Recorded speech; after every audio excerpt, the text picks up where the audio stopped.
자, 이번 강의에서는 108페이지에 있는 도시지대부터 진행을 하겠습니다. 자, 저번 강의까지 한 게 우리가 리카도, 마르크스, 튀넨으로 이어지는 농업지대 정리였죠. 그리고 마지막에 나왔던 얘기가 튀넨 얘기였고요. 튀넨의 농업지대설, 그러니까 위치지대설이죠. 이 튀넨은 위치에 따라서 지대 차이가 나고 도심에 가까운 쪽이 땅이 비싸니까 집약농업이 들어오고 외곽으로 갈수록 땅값이 싸지니까 조박농업이 들어간다. 뭐 이렇게 주장을 했던 이론이죠. 결국 튀넨의 이론에 의하면 땅을 놓고 농업 활동이 경쟁을 하는 거랑 똑같아요. 근데 이제 그 비싼 땅값을 견디면서 생산성이 좋은 농업이면 도심 가까이 입지할 수 있는 거고, 좀 땅을 많이 필요로 하지만 생산성이 낮은 농업, 뭐 예를 들면 낙농업 같은 거 그렇죠. 이런 것들은 이제 외곽으로 이렇게 멀리 떨어져서 이루어진다라고 했기 때문에 농업의 위치가 결정되는 것에도 일종의 경쟁이 적용이 되거든요.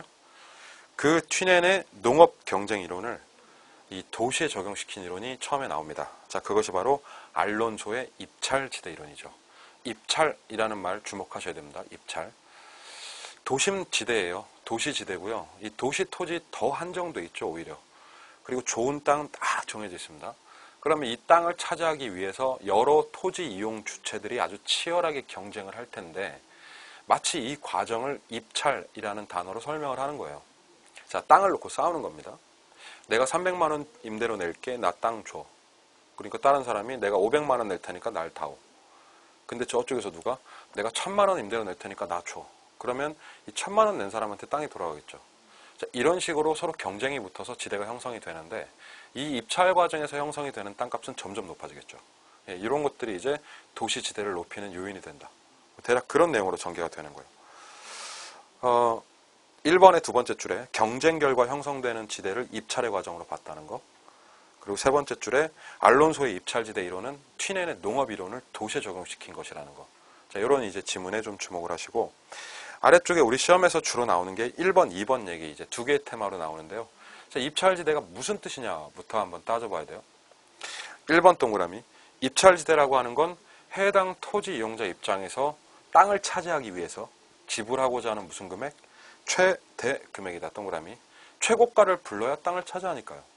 2번에 보시면. 근데 무턱대고 땅값을 비싸게 부를 수는 없죠. 왜냐하면 본인 정상 이유는 뭐가 될 거 아니에요. 본인 생산비는 카바가 돼야 될 거 아니에요. 그러니까 본인의 정상 이윤과 생산비 똔똔 되는 정도, 그 정도 빼고 이제 지불할 수 있는 최대 지불 의향액이 되는 거죠. 2번 얘기 두 번째 줄에 최대. 자, 3번에 그럼 그 정도로까지 지대가 올라가 있고 지대를 지불한다면 정상 이윤은 날지 모르겠지만 초과 이윤이 어떻게 됐어요? 거의 제로에 가깝게 되겠죠. 그래서 3번에 중요한데, 정상 이윤과 생산비를 빼고 남는 게 없는, 즉 초과 이윤이 제로가 되는 수준이다. 그러니까 입찰지대는 최고가고 최대 지불 의향액이지만 반대로 초과 이윤은 0이 된다는 게 굉장히 중요하죠.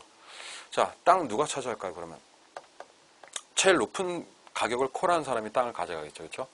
아래쪽에 토지 할당 보면 1번에 가장 높은 지대를 지불할 의사가 있는 용도. 그러니까 최고 지불력이 있는 사람이 땅을 차지하게 되겠죠.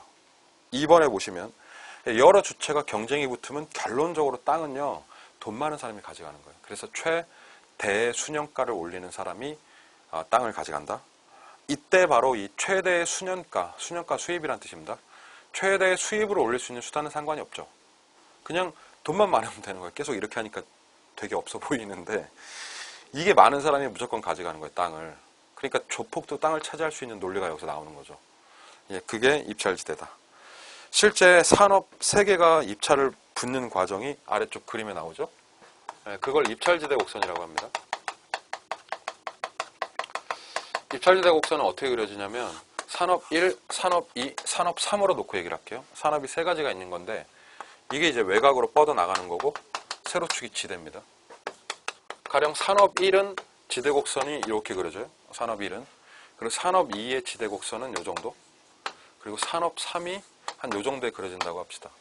그럼 세 개 지대 곡선의 기울기가 벌써 다르죠. 산업 1 같은 경우에는 조방 한계점이 여기니까 도심에 가장 가깝게 있지 않은, 얘가 바로 집약산업이라는 걸 알 수가 있고요. 그리고 산업 3이 가장 외곽으로 뻗쳐나가죠. 가장 외곽화가 이루어져 있는 얘가 조방산업인데, 보시면 도심을 기점으로 해서 알짜배기 땅, 이 부분, 이 부분은 누가 차지하냐면 지대 수준이 가장 높은 놈, 즉 이놈이 차지하는 거예요. 산업 1위. 이렇게 되는 거고, 그 다음에 이제 교차점에서 입찰이 일어나는데 두 번째 지대는 가장 위에 있는 산업 2가 먹는 거예요. 이 땅을. 그리고 외곽지대에서는 2번, 3번이 입찰하죠.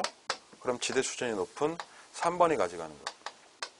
그래서 입찰지대 곡선은 지금 보셨다시피 원점을 향해서 우하향하면서 이렇게 꺾이는 선이 됩니다. 그리고 이 지대 곡선의 기울기를 아셔야 되는데요. 그 그림 바로 밑에 있습니다. 이 지대 곡선의 기울기는 토지 이용자의 토지 이용량에 대한 한계 운송비로서 기울기가 결정이 된다. 그래서 기울기 기억을 하셔야 돼요. 기울기. 바닥에 토가 들어갑니다. 바닥에 토한다고 얘기할게요, 제가. 바닥에 토하고 위에서 치우는 게 기울기예요. 이 지대곡선 기울기도 시험에 잘 낼 수 있으니까 얘 잘 기억을 하시고. 이 산업 1, 2, 3을 주상공이라고 합시다. 그럼 산업 1에 누가 들어갈까요? 주상공 중에. 그렇죠. 여기에 상업이 들어갑니다. 그러면 공장은 어디로 밀릴까요? 공장은 가장 외곽화가 되겠죠. 그래서 공업이 일로 가고 주거가 중간을 차지하고 있는데 그 이유가 있어요. 상업용이 도심을 차지하는 건 상업용이 그만큼 땅 조금 써서 비싼 땅값을 견딜 만큼 돈을 많이 벌기 때문에 그래요. 생산성이 좋다는 얘기 한마디로. 근데 공장은 땅은 많이 필요한데 생산성 낮으니까 땅값 싼 데로 밀릴 수밖에 없죠. 지금 그림을 보면 주거와 상업이 이렇게 찢어져 있지 않습니까? 자, 이걸 이제 소위 뭐라고 하냐면 얘를 직주분리라고 합니다. 그래서 이 입찰지대 모형으로서 직장과 주거지가 분리되는 주상분리를 설명할 수 있다. 이런 관점까지 이해하시고, 상업용이 도심을 차지하고 있는 이유. 그 이유는 뭐냐면 상업용은 멀리 가기에는 너무 운송비가 크기 때문에 그래요.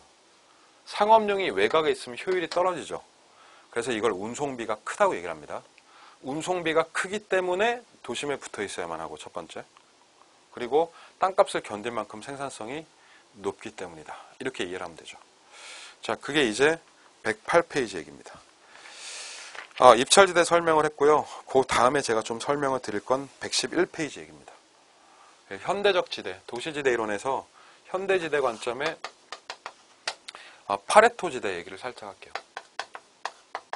시험에 아직까지는 정통으로 나온 적은 없지만 워낙 특이한 지대 이론들이 많이 나오니까. 그렇죠? 우리 24회 시험 때 110페이지 마샬이 나왔습니다. 그래서 마샬을 제가 지금 설명 안 하고 있고요. 마샬은 책 읽어보시고 아직 출제가 되지 않은 이 파레토 지대 얘기를 좀 해볼게요. 이 파레토의 경제지대라고 하는데 현대적 관점에서의 지대의 특징은 뭐냐면 영어로 렌트입니다. 이 지대가 렌트라고 하는 거, 렌트카 우리가 많이 얘기하지 않습니까? 단순히 땅에 대한 대가로 보지 않고 현대적 지대라고 하는 것은 현대적 관점에서는 생산 요소에 대한 대가를 지대라고 해요. 제가 지금 뭐 하고 있습니까? 제가 강의하고 있죠. 그럼 제가 강의 서비스 공급자죠. 그러면 저는 이 동영상 업체에 있어서의 하나의 생산 요소입니다. 선생이니까. 맞죠? 그러니까 제가 받는 서비스 대가로 제가 받는 돈이 바로 뭐가 되냐면 월급이 되는데 그 월급이 지대라는 얘기예요. 그래서 이 생산 요소에 대한 대가, 이것을 이제 렌트라고 보는 건데, 이 파레토는 이 렌트 안에, 이 지대 안에 두 가지가 포함된다라고 얘기를 해요. 그래서 지대의 결정 구조가 하나 전용 수입이라는 게 있고 또 하나 경제지대라는 게 들어간다. 이렇게 얘기를 하는데, 얘를 정말 이해하기 쉽게 설명을 드리자면 이 지대는 저의 월급 생각을 하세요. 예를 들면 제 월급이 한 달에 200만 원이라고 합시다. 그럼 생산 요소가 받는 대가가 200이라는 얘기죠. 그런데 제가요, 이 월급 200만 원 받기 전에 먼저 제 스스로가 원하는 최소치가 있겠죠. 나는 이 정도는 보장받아야 해당 학원에 전속으로 소속돼서 사용되어진다. 이거를 내가 보장받아야 되는 최소치라는 관점이 있을 거 아니에요. 그래서 그 최소치를 전용 수입이라고 하죠. 예를 갖다 그래서 이전 수입이라고도 표현을 합니다. 똑같은 말인데요. 이 보장받아야 되는 최소치가 예를 들면 100만 원이었다, 120만 원이었다고 합시다. 그럼 제가 원하는 건 최소 120이었는데 얼마 주는 거예요, 지금? 200이나 주는 거는 제가 받지 않아도 되는 만큼 더 많은 돈을 받고 있는 거죠. 그러니까 쉽게 말하면 80만 원만큼 제가 초과 이윤을 얻고 있는 거죠. 자, 그럴 때 이 초과 이유는 뭐다? 그걸 경제지대라고 하는 거예요. 경제지대는 생산 요소의 공급자에게 지급되는 초과 이윤이고 경제지대는 저의 잉여죠, 잉여. 이렇게 구성이 되는 거예요. 그런데 이 금액은요, 경우에 따라서는 높아질 수도 있고 낮아질 수도 있습니다. 그렇겠죠, 당연히. 뭐가 결정을 하냐면 개론 선생이 얼마나 많은가, 수급이 얼마나 원활한가에 따라 달라지는 거예요. 자, 예를 들면 공급이 탄력적이라고 할게요. 또는 공급이 비탄력적이다. 공급 상황이 두 가지가 있을 수 있죠. 생각을 해보시면 공급이 탄력적이면 선생이 많다, 적다. 개론 선생이 원활하게 공급이 되는 거예요. 공급이 잘 되면은 이 금액을 크게 지급할 필요가 없죠. 그래서 공급이 원활히 되면 경제지대는 어떻게? 작아지는 거고. 근데 개론 선생이 부족해. 공급이 비탄력적이 될수록 이 경제지대가 어떻게 되는 거예요? 점점 커지게 되는 거죠. 만약 공급이 완전 비탄력이 된다면 저밖에 선생이 없는 거예요. 그러면 제가 먹는 100%가 다 경제지대가 되는 거고요. 공급이 완전 탄력적이 되면 개론 선생이 무한대란 얘기죠. 그러면 이 금액은 단 한 푼도 지급될 이유가 없습니다. 그래서 공급이 완전 탄력이면 경제지대라는 게 존재하지 않는다. 예, 그렇게 해서 그 내용, 박스 내용을 정리를 하시면 되겠습니다. 자, 아래쪽 4번에 현대적 관점에서 또 이 도시 토지지대 설명을 할 때 이 생산 요소의 대체성과 자본의 결합 비율이라는 개념을 쓰거든요. 그래서 여기서는 이 대체성과 그리고 결합 비율 관점을 알아야겠습니다.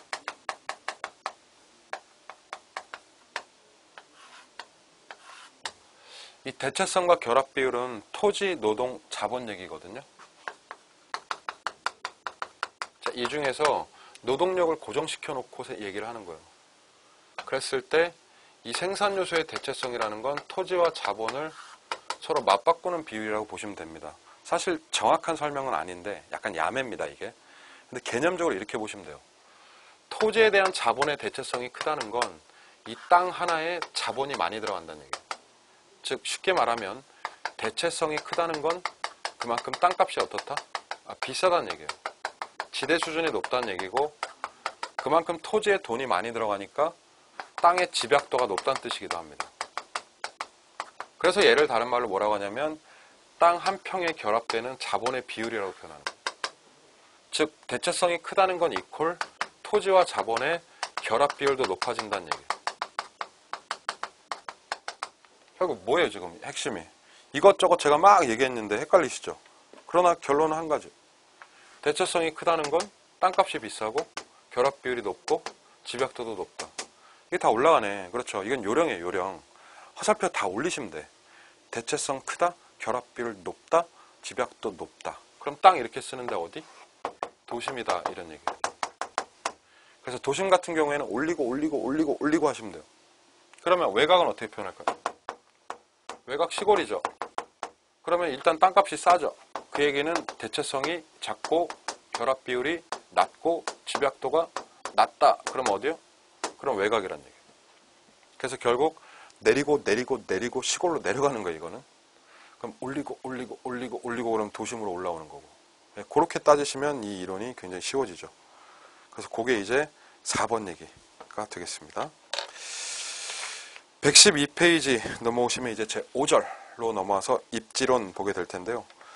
입지론은 크게 주, 상, 공, 입지로 나눠져서 시험에 나오는데 우리 시험에서 주로 출제되는 상업 입지와 공업 입지를 위주로 제가 설명을 드릴 예정입니다. 예, 그래서 113페이지 아래쪽으로 내려오셔서 3번부터 해서 공장 입지를 먼저 얘기를 하겠습니다. 공업 입지는 크게 두 명의 학자가 나와요. 베버라는 사람하고 뢰쉬라는 사람. 공급자 관점의 이론을 베버라고 하고요. 그러니까 공급자 관점에서 얘기를 하는 이론 베버. 그리고 수요자 관점에서 최적 공장 입지 잡아주는 걸 뢰쉬라고 합니다. 베버와 뢰쉬. 이 중에서 베버를 잘 잡는 게 시험 포인트다. 113페이지 아래쪽 3번에 1번. 그래서 베버 관점을 얘기를 하겠습니다. 공급자 관점에서 공장 얘기를 하다 보니까 역시나 바로 최소 비용이라는 얘기가 나오죠. 자, 박스 안에 보시면요. 베버라는 사람은 이렇게 주장을 한 거예요. 최적의 공장 입지는 생산과 판매에 있어서 동그라미 비용이 최소화되는 관점이다. 비용. 최소 비용이 최고의 입지라고 보는 거죠. 자, 1번 동그라미 아래쪽. 근데 배번은 공장의 입지 인자를 크게 세 가지로 잡아요. 수송비, 노동비, 그리고 집적 이익이라는 거. 집적 이익은 모여있을 때 생기는 이득이죠. 이 세 가지를 잡는데 그 중에 역시 최고 중요한 건 뭐다? 수송비라는 거죠. 1번 동그라미의 두 번째 줄, 공장의 입지의 핵심 요인을 수송비로 보았다. 자, 이 부분 잘 기억을 해야 되고, 그러니까 공장 입지를 잡는 논리가 뭐냐면 2번, 먼저 수송비가 제일 싼 후보지를 몇 개 골라요. 최소 수송비. 그 다음에 그 중에 인건비가 제일 싼 데를 지정을 해요. 최소 인건비. 그리고 공장이 서로 모여 있으면서 시너지를 낼 수 있는 집적 이익이 최대가 되는 지점을 고릅니다. 그러니까 결론은 이거죠. 최소 운송비, 최소 노동비, 최대 집적 이익. 이 지점을 이제 배버가 최고의 공장 입지로 본 거예요. 3번에 보시면. 근데 배버는 특이하게 공장의 수송비라고 하는 건 원료와 제품을 나눠서 얘기를 해요. 원료와 제품의 무게 및 이것들이 수송되는 거래에 의해서 결정이 된다. 원료와 제품을 나눴다는 게 굉장히 특이합니다. 원료가 가공이 되면서 제품이 되는 건데 이 와중에서 만약에 원료가 무겁거나 원료 수송비가 크면 원료 찾아가는 거예요. 원료 지향. 그리고 제품의 수송비가 많이 들면 고객과 가까워져야 된다. 무슨 지향? 시장 지향이 되는 거죠. 그래서 여기에 근거해서 공장의 지향형이 114페이지 중간표, 바로 원료 지향과 시장 지향으로 나눠집니다. 예, 요 이제 좌우 표를 구별을 하셔야 되는데요. 원료 지향형 먼저 보시면 원료 찾아가라는 얘기예요, 공장이. 그러니까 당연히 원료 수송비가 클 때라고 얘기를 해야 되죠. 이게 첫 번째 얘기고, 두 번째, 가공하고 나서의 무게 변화입니다. 자, 중량 무슨 산업이요? 감소 산업이 나오죠. 원료는 굉장히 무거웠는데 원료를 가공을 해놓으니까 무게가 줄어. 중량이 줄어든다는 얘기예요, 이게.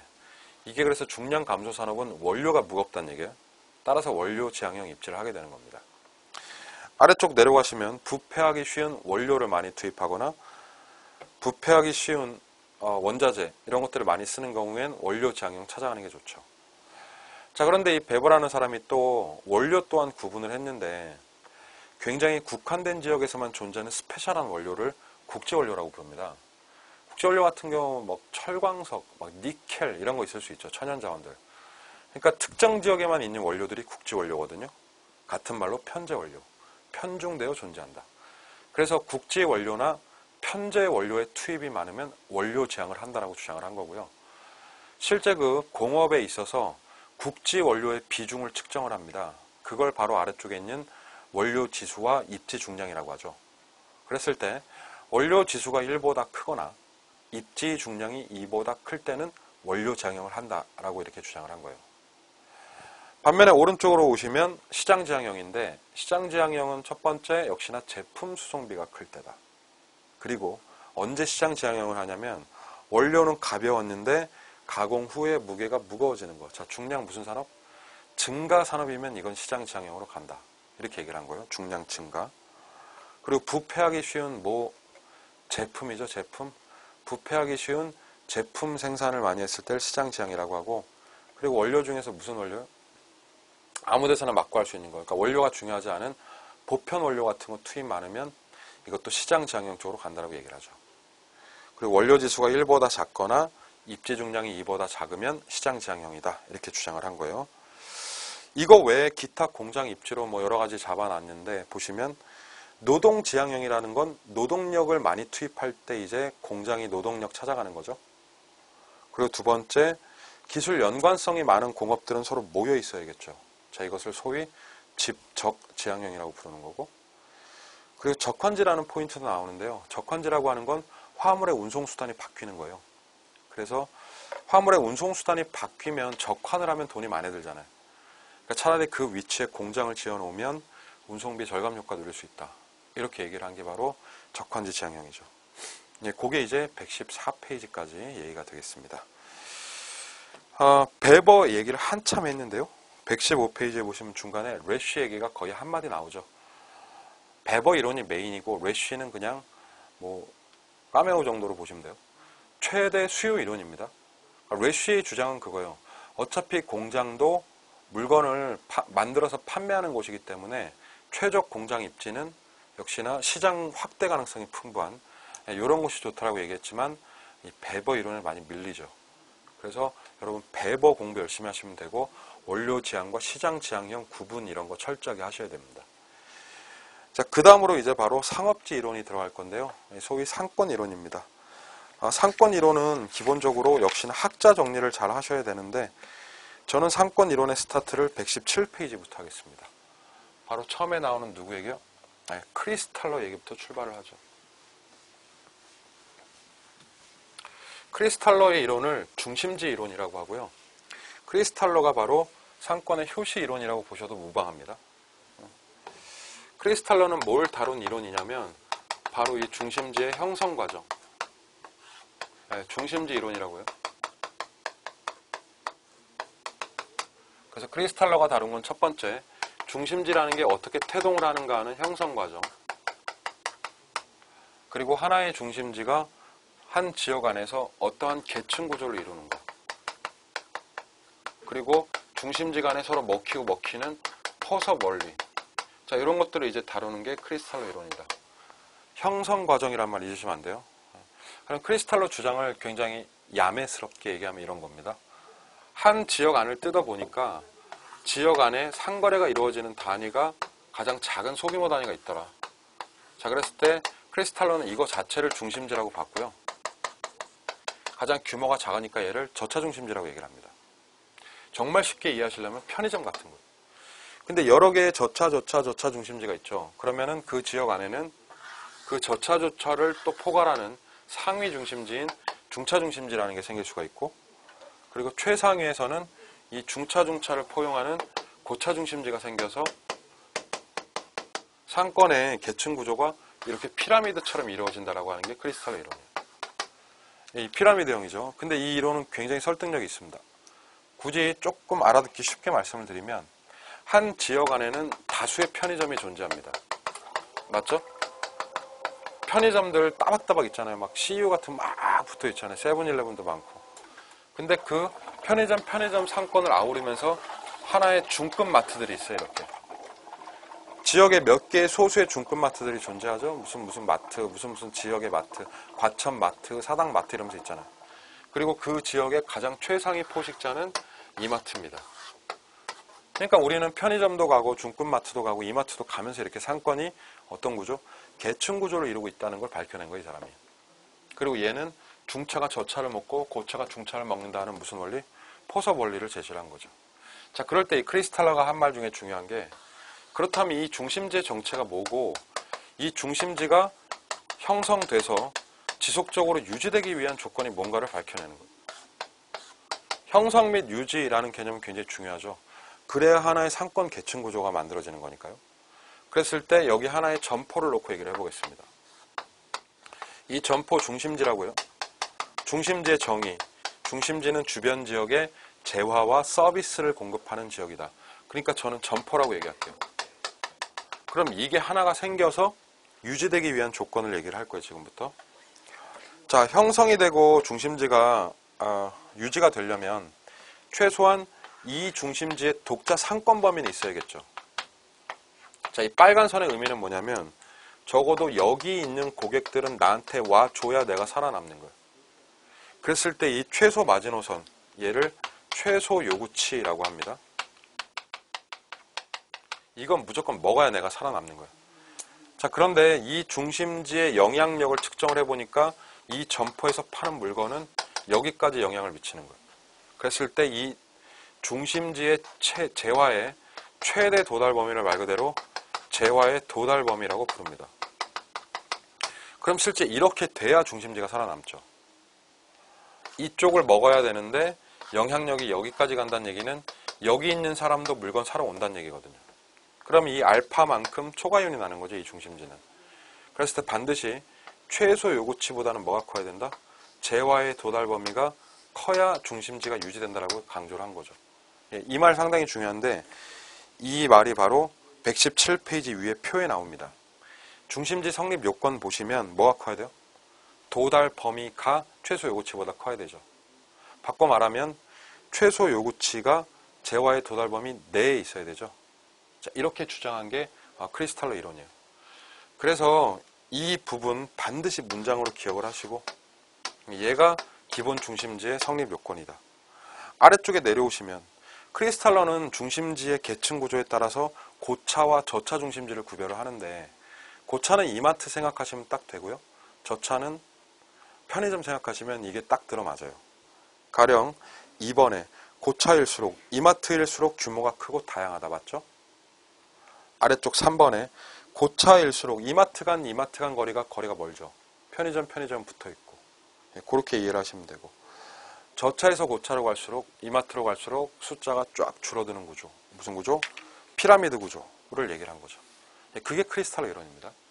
그러니까 크리스탈러는 이 중심지의 형성을 논한 이론인데, 이 중심지의 형성 이론 다음으로 나오는 게 두 번째 상권 이론입니다.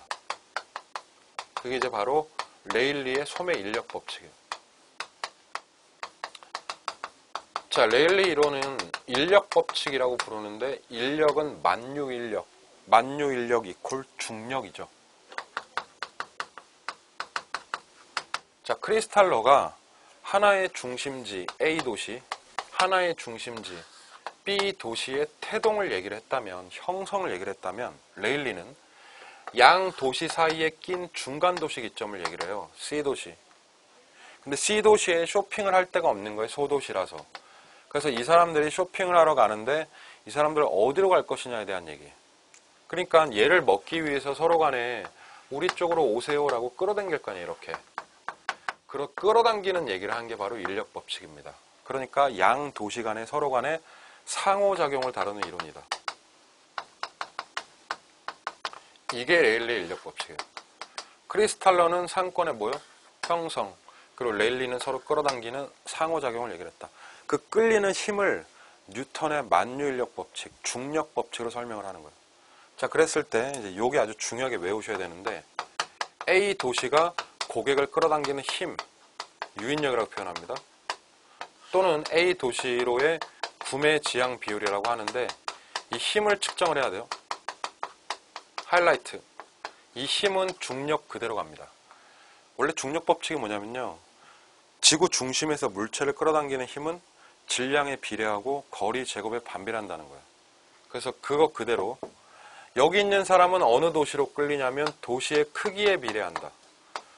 맞죠? 나 클수록 좋거든? 그리고 거리는 어떨수록 좋아요? 가까운 쪽으로 갈 거 아니에요, 사람들이. 그러니까 거리에는 가까운 게 좋아요, 수치가 낮은 게.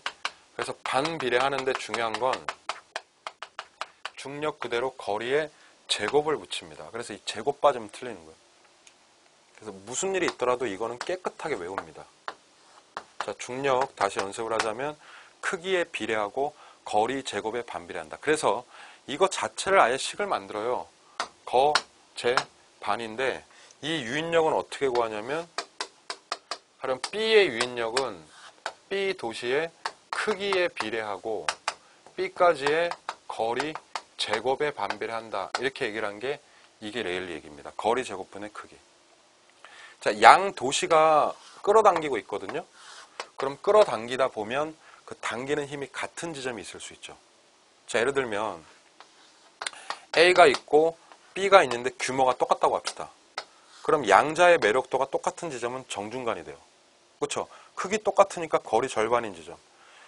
당기는 힘이 똑같다는 건 여기 가도 되고 여기 가도 되는데, 바로 그 당기는 힘이 똑같은 지점을 상권의 분기점이라고 불러요. 경계.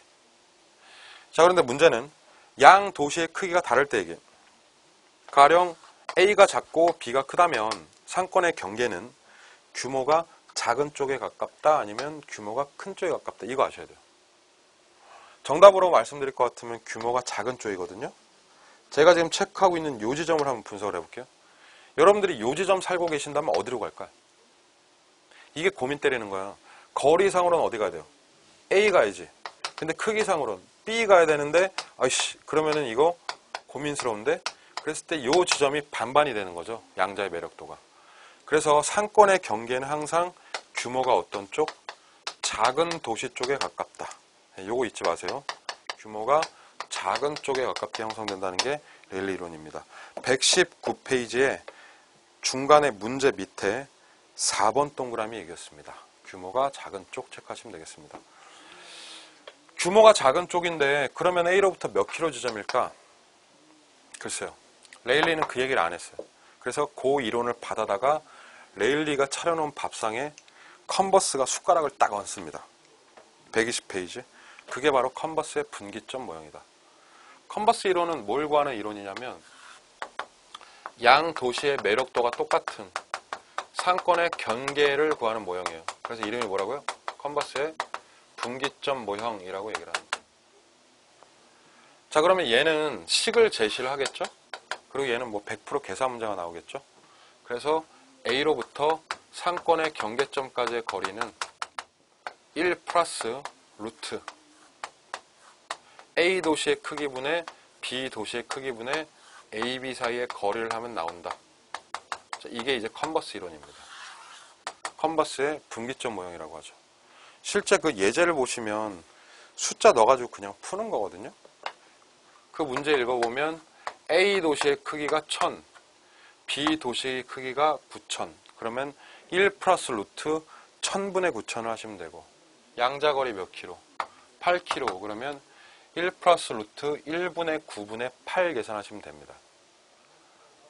루트 9는 3이니까 분모는 4가 되고 4분의 8 하면 2가 정답이 되는 거죠. A로부터 2km 지점이다. 예, 그렇게 보시는 게 컨버스 얘기고요. 그러니까 결국 컨버스가 레일리 이론을 수정한 꼴이 되는 거죠.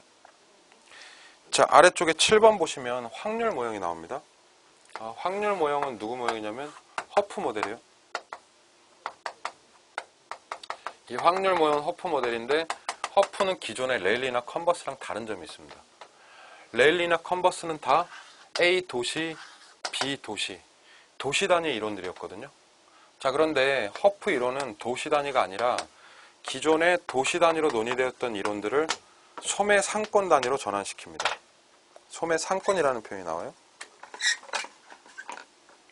자, 이 얘기는 쉽게 말하면 도시 단위로 얘기를 하는 게 아니라 점포 단위로 얘기를 한다는 거예요. 점포 단위. 그렇잖아요. 우리가 쇼핑을 가는 게 특정 도시로 가는 게 아니라 원래 그 도시 안에 어떤 점포로 가는 거죠. 그리고 허프는 두 도시를 놓고 얘기를 하는 게 아니라 다수의 구매 중심점, 여러 개의 점포가 존재하는 구매 중심점, 특히나 대도시의 쇼핑 모델을 구하는 게 허프 이론이다. 이렇게 보시면 되겠습니다. 이런 게 이제 허프의 중요 단어들이에요. 예를 들어 보자면 여기에 이제 소비자가 있는데 이 양반 대도시 소비자, 이 양반이 이제는 A 도시, B 도시 그렇게 가는 게 아니라 A 도시 안에 점포가 겁나게 많은 거예요. 이렇게. 그래서 이 중에 이제부터 어디를 선택할 것이냐는 그걸 구하는 모델입니다. 다수의 구매 중심점. 근데 이 소비자들의, 대도시 소비자들의 특징이 말이죠. 본인의 소비 성향, 취미, 기호, 소득 이런 거 고려해가지고 물건 사거든요. 한마디로 말하면 개성이 있는 구매를 한단 말이지. 그래서 대도시 소비자들은 거리가 가깝다고 무조건 글로 간다? 그건 아니죠. 거리가 가깝다고 무조건 보세 옷가게로 가는 건 아니에요. 자기가 견딜 만큼 적당한 거리에 신세계 백화점이 있으면 인근의 저차 중심지를 지나갈 수 있다는 얘기예요. 그러면 이 사람이 어디로 가는지는 확실치 않죠. 그렇잖아요. 뭐 거리가 가깝다고 무조건 가는 건 아니니까. 그래서 이 양반이 이쪽으로 갈 확률을 구하는 거예요. 확률. 즉 레일리 이론은 가까우면 가는 중력이거든요. 그래서 이 레일리 이론을 뭐라고 하냐면 결정론적 관점이라고 하거든요. 간다. 근데 허프 이론은 그쪽으로 갈 수도 있고 안 갈 수도 있고 하지만 글로 갈 확률이 있는 거죠. 그래서 허프 이론을 확률론적 관점이라고 하는 거예요. 자, 아래쪽에 121페이지에 위에 쪽에 올라오시면 그 1, 2, 3, 4번까지 얘기한 거고요. 5번에 보시면 허프 이론에 따르면 소비자의 특정 매장의 선택 여부는 소비자가 점포 선택할 땐 여러 가지 보죠. 예를 들면 뭐 경쟁 점포와의 수, 그리고 점포와의 거리, 면적 이런 걸 보는데 허프는 특이하게도 물리적 거리가 아니라 시간적 거리를 본다고 얘기를 합니다. 그리고 이 시간적 거리를 측정하는 지표로서 마찰계수라는 걸 만들어내죠. 접근성을 방해하는 지표인데 마찰계수가. 마찰계수를 1, 2, 3 이렇게 구해요. 그래서 뭐라고 얘기를 하냐면 레일리 이론에 따르면 특정 도시가 소비자를 끌어당기는 힘이 거리 제곱에 반비례한다고 그랬죠. 근데 허프는 이 제곱이라고 하지 않고 얘를 측정하기 위해서 마찰계수라는 걸 만들어요. 그래서 허프 이론에 따르면 점포가 소비자를 끌어당기는 힘은 거리의 마찰계수 승에 반비례한다라고 얘기를 합니다. 마찰계수가 2면은 거리 제곱에 반비례하는 거고 마찰계수가 3이면 거리 3승에 반비례한다 이렇게 얘기를 한 거죠. 그게 이제 최종적으로 허프 이론이 되겠습니다. 121페이지까지 봤고요. 122페이지부터 점포의 입지들이 나오는데 중요한 걸 몇 가지를 골라볼 건데요. 123페이지 보시면 이 3번 얘기가 있죠. 이 3번에 집심, 집재, 산재, 국부적 집중. 자, 이 부분이 중요하니까 요 4개의 점포 분류랑 아래쪽에 편의품, 선매품 나오는 부분. 자, 요 부분을 이제 설명을 드리겠습니다. 상업지 입지에서 계속해서 점포 입지 유형인데 4가지 입지 분류가 나왔어요. 집심, 집재, 산재, 그리고 국부적 집중. 한자어, 그렇죠? 일본식 표현이기 때문에 한자를 생각을 하시면 되게 쉬운데 집심성 점포라는 건 도심에 있어야 유리한 점포들이에요. 그러니까 뭐 백화점, 기금속점, 대형 영화관, 대형 서점 이런 게 있겠죠. 이걸 집심이라고 하고요. 두 번째, 집재라고 하는 건 집합 존재, 그러니까 핵심은 모여 있어야 유리한 유형의 점포다. 산재, 산재는 분산 존재니까 흩어져 있어야 유리한 점포겠죠. 그리고 마지막에 국부적 집중성 점포는 국부적 중심지에 모여 있어야 되는 점포들. 여기서 말하는 국부적 중심지는 도심을 떠나서 외곽지대, 우리나라 같은 경우에는 국도변 같은데 이렇게 올망졸망 몰려있는 것들을 얘기를 해요. 집재성 점포에는 두 번째, 은행이나 가구점, 전자제품 판매점, 관공서 이런 게 있겠죠. 이게 집재고, 산재성 점포에는 흩어져야 되는 거, 모이면 다 죽는 거, 편의점, 잡화점, 세탁소, 공중목욕탕 이런 게 있겠고, 국부적 집중성, 우리나라 국도변에 올망졸망 모여있는 것들, 자, 농돌철이라고 하죠. 농기구, 석재, 철공소 같은 거, 이런 게 국부적 집중성 점포다. 아래쪽에 4번에 보시면 구매 관습이나 취급 상품에 따라 점포 유형별 입지도 나눌 수 있는데요. 여기서는 크게 편의품과 선매품 그리고 전문품 비교를 하는 거예요. 선매품, 전문품 세 가지 이제 나오는데 편의품부터 얘기를 해볼게요. 편의품은 일상생활용품이죠. 그래서 주로 어디 입지한다? 2번에 근린상권, 집앞상권이란 뜻이에요. 그러니까 사람들이 멀리 안 가죠. 집 앞에 있는 데서 사는 거죠. 그러니까 점포의 영향 범위가 넓지 않아요. 재화의 도달 범위가 굉장히 짧아서 멀리서 사람들이 오진 않는다 이런 뜻입니다. 주로 편의품점은 흩어져 있어야 살아남죠. 그래서 산재라는 표현을 쓰고요. 두 번째 반드시 외우셔야 되는 게 선매품인데 가릴 선자에 살 매자를 씁니다. 선매 그러면 비교 구매를 뜻하죠. 그래서 우리가 비교 구매하는 물품을 취급하는 점포를 선매품이라고 합니다. 비교 구매하러 사람들이 멀리서 오거든요. 교통이 좋아야 돼. 그래서 얘는 집심하는 경우가 많아요. 도심에 있고 용산 전자상가가 대표적으로 집심하고 있죠 지금. 그리고 사람들이 비교 구매하려면 몰려 있어야지. 그래서 선매품은 성격상 집재성 점포다 이렇게 얘기를 합니다. 전문품은요 크게 두 가지만 좀 기억을 하시면 될 게 구매 노력과 비용에 크게 구애받지 않고 취미 기호가 나오는 물품이 전문품이다. 취미 기호 기억하세요. 하나.